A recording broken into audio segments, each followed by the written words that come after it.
Hello dear student, आप कैसे हो? उम्मीद है आप सब अच्छे होंगे।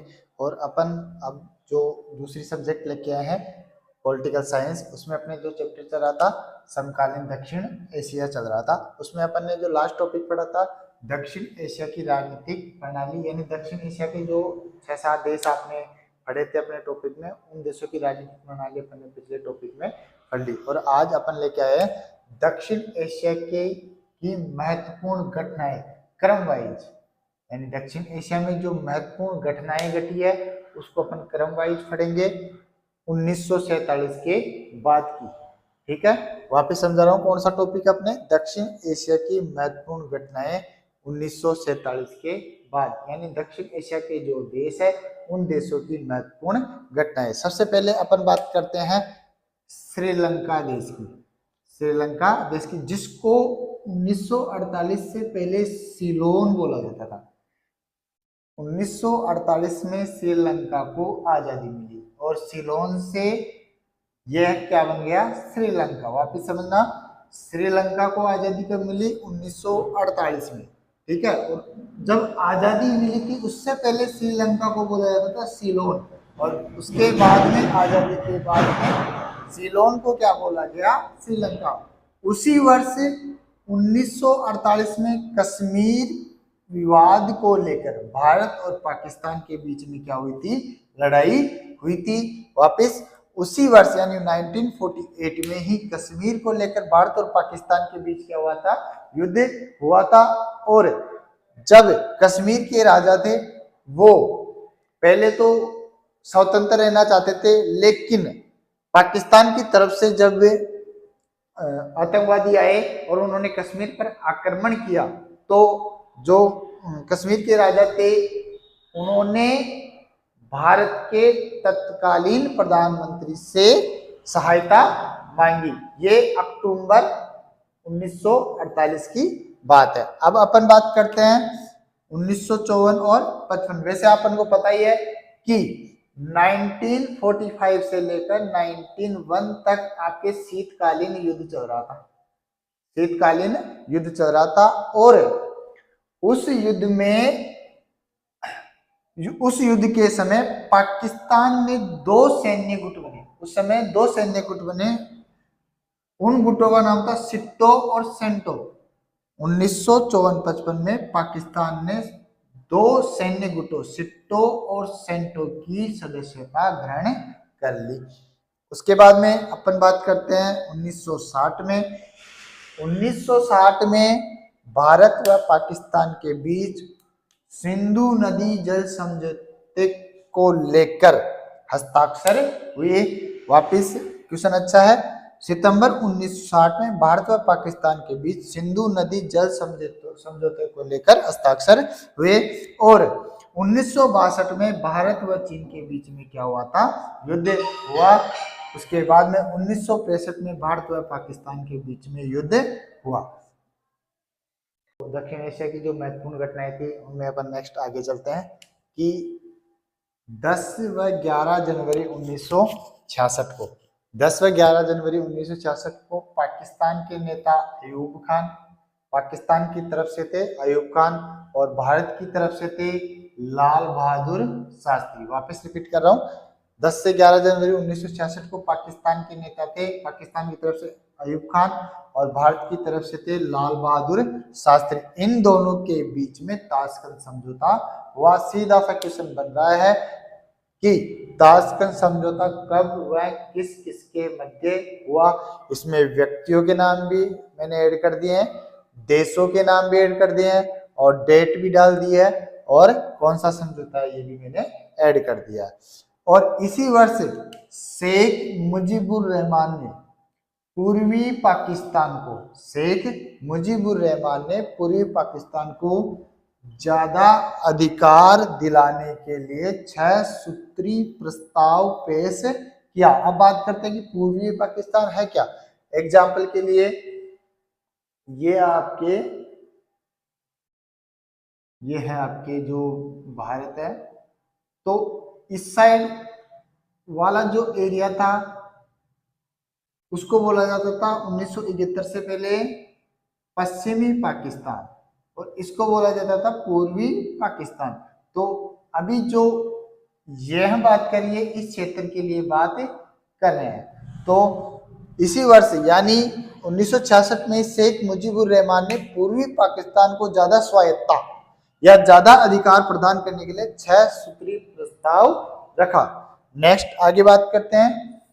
26 मार्च 1971 को बांग्लादेश यानी पूर्वी पाकिस्तान, बांग्लादेश के नेताओं द्वारा आजादी की क्या कर दी गई, घोषणा कर दी गई। वापस 26 मार्च 1971 को बांग्लादेश के नेताओं द्वारा आजादी की घोषणा। अभी ध्यान रखना यह डेट आजादी की नहीं है कि इस दिन आजादी मिली, इस डेट के दिन तो सिर्फ घोषणा की गई थी कि बांग्लादेश क्या होगा, भाई आजाद होगा। किससे, पश्चिमी पाकिस्तान से। नेक्स्ट है अगस्त 1971 में भारत व सोवियत संघ के बीच, भारत व सोवियत संघ के बीच 20 सालों के लिए एक मैत्री संधि पर क्या हुआ था, हस्ताक्षर हुआ था। वापिस अगस्त 1971 में भारत व सोवियत संघ के बीच 20 सालों के लिए एक मैत्री संधि पर हस्ताक्षर हुए थे। हाँ, तो डियर स्टूडेंट अपन ने 1974 तक जो पहला परमाणु परीक्षण था वो अपन ने कर लिया था। आगे का दक्षिण एशिया घटनाक्रम की बात करते हैं तो दिसंबर 1985 की बात करते हैं। दिसंबर 1985 में दक्षेस की स्थापना हुई। दक्षेस जिसको इंग्लिश में शॉर्ट में बोला जाता है सार्क। अब इनकी फुल फॉर्म की बात आती है तो आपके एक चैप्टर आएगा जिसमें सभी मुख्य संस्थाओं की फुल फॉर्म और उनके स्थापना दिवस आपको बताए जाएंगे। अभी तो दक्षेस का यहाँ सीधा सा से दक्षिण एशियाई क्षेत्रीय सहयोग संगठन, दक्षेस की फुल फॉर्म है दक्षिण एशियाई क्षेत्रीय सहयोग संगठन। अब बात करें दिसंबर 1985 में दक्षेस के पहले सम्मेलन में जो कहां पर हुआ था, ढाका में। क्वेश्चन भी बन सकता है दक्षेस का पहला शिखर सम्मेलन कहां पर हुआ, ढाका में। दक्षेस के पहले सम्मेलन ढाका में दक्षिण एशिया के देशों ने दक्षेस के घोषणा पत्र पर क्या कर दिए, हस्ताक्षर किए। वापस दिसंबर 1985 दक्षिण एशिया क्षेत्रीय सहयोग संगठन पहले सम्मेलन ढाका में दक्षिण एशिया के देशों ने दक्षेस के घोषणा पत्र पर क्या किया, हस्ताक्षर। अब दक्षेस क्या है, इससे रिलेटेड जो क्वेश्चन बन सकते हैं वो है सबसे पहले कि दक्षेस का मुख्यालय कहां पर है, जो है काठमांडू नेपाल में। दक्षेस का मुख्यालय कहां पर है, काठमांडू नेपाल में। और दक्षेस के सदस्य देशों की बात करें तो सीधा शॉर्ट सा ट्रिक है कि अपने जो भारत के जो पड़ोसी देश है प्लस जिनको दक्षिण एशियाई शब्द से संबोधित किया गया उन सभी देशों को दक्षेस में शामिल किया गया। एक बार मैं वापस इनका नाम रिपीट कर देता हूँ, बांग्लादेश, भूटान, भारत, नेपाल, मालदीव, श्रीलंका और अफगानिस्तान। अफगानिस्तान सबसे लास्ट में बनने वाला दक्षेस का सदस्य है। आगे नेक्स्ट बात करते हैं। 1987 में भारत और श्रीलंका के बीच में कुछ समझौते हुए। वह 1987 से 1990 तक भारतीय सेना का श्रीलंका में क्या चला, एक अभियान चला जो एक शांति समझौता था, उसके तहत एक अभियान चला 1987 से 1990 के बीच में। हाँ, तो अपना जो नेक्स्ट पॉइंट है इसमें 1988 में भारत में भाड़े के सैनिकों द्वारा किए गए षड्यंत्र को नाकाम करने के लिए वहां की जो शासन व्यवस्था थी उन्होंने भाड़े के सैनिक बुलाए और उनके द्वारा जो षड्यंत्र रचा जा रहा था उसको नाकाम करने के लिए भारत ने वहां पर क्या भेजी, सेना भेजी। वापस सुनना, 1988 में मालदीव में भाड़े के सैनिकों द्वारा किए गए षड्यंत्र को नाकाम करने के लिए भारत ने वहां पर क्या भेजी, सेना भेजी। वह 1988 में ही भारत व पाकिस्तान के बीच 1988 में ही भारत व पाकिस्तान के बीच एक समझौता हुआ, एक समझौता। उस समझौते में डिसाइड किया गया, बात की गई कि दोनों एक दूसरे के परमाणु ठिकानों और सुविधाओं पर हमला न करने की। ठीक है, 1988 में भारत व पाकिस्तान के बीच एक दूसरे के परमाणु हथियारों, ठिकानों और सुविधाओं पर हमला न करने के समझौते पर हस्ताक्षर हुए। यानी ना तो भारत और ना ही पाकिस्तान एक दूसरे के परमाणु ठिकानों पर हमला करेगा। ये समझौता भारत और पाकिस्तान के बीच में 1988 में ही हुआ। नेक्स्ट 1988 से 91 में पाकिस्तान, बांग्लादेश और नेपाल में लोकतांत्रिक व्यवस्था मजबूत की गई, वापस उसको लागू किया गया। कुछ दिनों के लिए जो बंद कर दी गई थी। 1988 से 91 में पाकिस्तान, बांग्लादेश और नेपाल में लोकतांत्रिक व्यवस्था को क्या कर दिया गया, मजबूत कर दिया गया। नेक्स्ट बात करते हैं 1993 में दक्षेस का, अभी अपन ने पहला पढ़ा था 1985 में दक्षेस का पहला शिखर सम्मेलन और वहीं ढाका में हुआ था, और 1993 का जो 7वां शिखर सम्मेलन है, ध्यान रखना आपकी बुक में जो शिखर सम्मेलन दिए हुए हैं, पहला हो, 7वां हो या लास्ट का हो, संख्या दी हुई है वही पूछी जाएगी, अलग से आपको नहीं पूछा जाएगा। तो दक्षेस का जो 7वां शिखर सम्मेलन है वो ढाका में हुआ 1993 में। अब इसमें आगे चलते हैं दिसंबर 1996 में गंगा नदी के पानी के हिस्सेदारी के मसले पर, जो गंगा नदी है उस पानी के हिस्सेदारी के मसले पर भारत व बांग्लादेश के बीच एक संधि हुई और उस संधि का नाम है फरक्का संधि। वापस रिपीट कर रहा हूं, यहां से क्वेश्चन देखो, फरक्का संधि कब हुई थी, दिसंबर 1996 में। किस किस के बीच में हुई थी, बांग्लादेश और भारत के बीच में फरक्का संधि हुई थी। क्यों हुई थी, गंगा नदी के पानी में हिस्सेदारी के मसले पर। अपने जो टॉपिक चल रहा था दक्षिण एशिया की महत्वपूर्ण घटनाएं, उसमें अपन आगे चलते हैं क्योंकि इसमें बहुत सारे मुख्य पॉइंट्स है। अब अपन चलते हैं नेक्स्ट पॉइंट की तरफ। 11 से 13 मई 1998 में, 11 से 13 मई 1998 में, ध्यान रखना वो जो पहला परमाणु परीक्षण किया था वो 1974 में मई में किया गया था, जगह वही थी, वो सिर्फ भारत ने किया था। अब यहां बात करते हैं 11 से 13 मई 1998 में भारत व पाकिस्तान ने मिलकर क्या किया, परमाणु परीक्षण। वापिस भारत व पाकिस्तान द्वारा क्या किया गया, परमाणु परीक्षण, और वो परीक्षण किया गया वही स्थान है जहां पर 1974 में हुआ था, पोखरण राजस्थान में। वापिस 11 से 13 मई 1998 में भारत व पाकिस्तान के परमाणु परीक्षण हुए पोखरण राजस्थान में। ये भारत का दूसरा परमाणु परीक्षण था। नेक्स्ट है दिसंबर 1998 में भारत व श्रीलंका के बीच मुक्त व्यापार संधि पर क्या हुए थे, हस्ताक्षर हुए थे।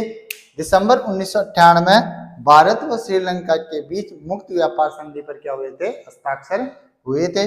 नेक्स्ट फरवरी 1999 में, हालांकि विवाद चल रहा था भारत और पाकिस्तान के बीच में, हमेशा विवाद चलते रहते, लेकिन इसके जो नेता है वो ज्यादातर नेता ही चाहते हैं कि इनमें दोनों के बीच में क्या रहे, मित्रतापूर्ण संबंध रहे। इसी को ध्यान में रखते हुए फरवरी 1999 में भारत के प्रधानमंत्री थे अटल बिहारी वाजपेयी। भारत के प्रधानमंत्री अटल बिहारी वाजपेयी बस द्वारा यात्रा करके लाहौर गए। फरवरी 1999 में भारत के प्रधानमंत्री अटल बिहारी वाजपेयी बस द्वारा यात्रा करके लाहौर गए और वहां पर शांति के लिए एक घोषणा पत्र पर हस्ताक्षर किए, यानी कि ये कहना चाह रहे थे विवाद नहीं होगा, इसलिए प्रधानमंत्री अटल बिहारी वाजपेयी लाहौर गए बस द्वारा यात्रा करके शांति स्थापित करने के लिए। लेकिन इसके कुछ ही दिनों के बाद, फरवरी के कुछ ही दिनों के बाद जून जुलाई 1999 में भारत व पाकिस्तान के बीच कौन सा युद्ध हुआ, कारगिल युद्ध हुआ। 20 जुलाई 1999 के बीच भारत व पाकिस्तान के बीच कारगिल युद्ध हुआ। आगे चलते हैं कि जुलाई 2001 में अटल बिहारी वाजपेयी और परवेज मुशर्रफ इन दोनों के बीच में आगरा में एक बैठक हुई शांति स्थापित करने के लिए, लेकिन इस बैठक का कुछ भी नतीजा नहीं निकला। नेक्स्ट फरवरी 2004 में दक्षेस का 12वां सम्मेलन हुआ। फरवरी 2004 में दक्षेस का 12वां सम्मेलन हुआ और इसमें इसके सभी सदस्य देशों ने मिलकर मुक्त व्यापार संधि पर क्या किया, हस्ताक्षर किए। नेक्स्ट आगे 2007 में दक्षेस का सदस्य बना अफगानिस्तान और इसी के साथ वहां पर हो गए 8 सदस्य। क्वेश्चन अच्छा है, अफगानिस्तान दक्षेस का सदस्य कब बना? अफगानिस्तान दक्षेस का सदस्य 2007 में बना। और ये जो आपके दक्षिण एशिया की महत्वपूर्ण घटनाएं हैं उनमें अंतिम पॉइंट है 26 से 27 नवंबर 2014 को दक्षेस का 18वां सम्मेलन हुआ। दक्षेस का 18वां सम्मेलन हुआ जो हुआ काठमांडू नेपाल में, जहां पर दक्षेस का मुख्यालय स्थित है। ये आज की क्लास में अपन ने दक्षिण एशिया की महत्वपूर्ण घटनाएं पढ़ ली और इसमें अपन ने कम से कम पढ़े हैं 20 से 22 पॉइंट और बहुत इजी पॉइंट और बहुत अच्छे क्वेश्चन यहाँ से निकल कर आएंगे। Thank you.